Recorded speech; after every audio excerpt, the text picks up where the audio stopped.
ഇപ്പൊ ഇവിടെ തന്നെ ഈ റീൽസ് ഒക്കെ ഇടുന്നതിൽ ഒരു പയ്യനുണ്ടായിരുന്നു, അവന്റെ പേര് തന്നെ കരച്ചിലോളി എന്നാണ് കേട്ടോണ്ടിരുന്നത്. അവന്റെ വീട്ടിലേക്ക് ഈ ചാലക്കുടി അങ്കമാലി എന്നുള്ള ഒരു പെങ്കൊച്ചി, വളരെ സാധാരണ കുടുംബങ്ങളിൽ ജീവിക്കുന്ന ഒരു പെങ്കൊച്ചാണ്, ഒരു ദരിദ്രമായിട്ടുള്ള സാഹചര്യങ്ങളിൽ നിന്നുള്ള ആള്.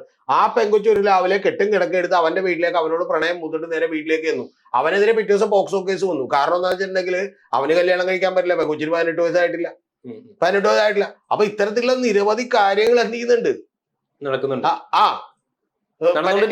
നടന്നുകൊണ്ടിരിക്കുന്നുണ്ട്. ഈ കേരളത്തിൽ ഈ ചാലക്കുടി അങ്കമാലി സ്ഥലത്ത് നിന്നാണ് ഒരു പെങ്കൊച്ചു പോയെന്ന് നിങ്ങൾ ആലോചിക്കണം. അപ്പൊ അത്തരം കാര്യങ്ങളൊക്കെ നടക്കുന്നില്ലെന്ന് നമുക്ക് പറയാൻ പറ്റുമോ? എനിക്കിപ്പോഴും ഓർമ്മയുണ്ട് അവൻ എല്ലാത്തിനും കരച്ചിലൂളിയായിരുന്നു. അവനെ ഞാൻ ശ്രദ്ധിക്കാൻ ഒരു കാര്യം കൂടിയുണ്ട്. അത് കേട്ടിട്ട് ഞാൻ അമ്പരന്ന് പോയി. ഈ കേരളം എങ്ങോട്ടാണ് ഈ പോക്കെന്ന് ഞാൻ വിചാരിച്ചു. കാരണം അവൻ പറയുന്നത് അവനൊരു പ്രണയം ഉണ്ടായിരുന്നു, ആ പ്രണയം നഷ്ടപ്പെട്ടു പോയി, പക്ഷെ ഡ്യുവറ്റ് അടിക്കാൻ പറഞ്ഞതെന്നാണ് അവൻ പറഞ്ഞത്. പ്രണയമൊക്കെ വിട്ടുപോക്കോട്ടെ, നീ എന്നെ തേച്ചിട്ട് പോയിക്കോ, അതൊന്നും കുഴപ്പമില്ല, പക്ഷെ എന്റെ ഒപ്പം വല്ലപ്പോഴുമെങ്കിലും ടിക്ടോക്കിൽ ഡ്യുവറ്റ് അടിക്കാൻ വരണേന്നാണ് അവൻ കെഞ്ചിക്കൊണ്ടിരുന്നത്. എന്നെ സംബന്ധിച്ച് അത്ഭുതപ്പെട്ടു. അവനെ പ്രണയിച്ചിട്ടാണ് ഒരു പെങ്കൊച്ചു പോണേന്ന് ആലോചിക്കുന്നത്.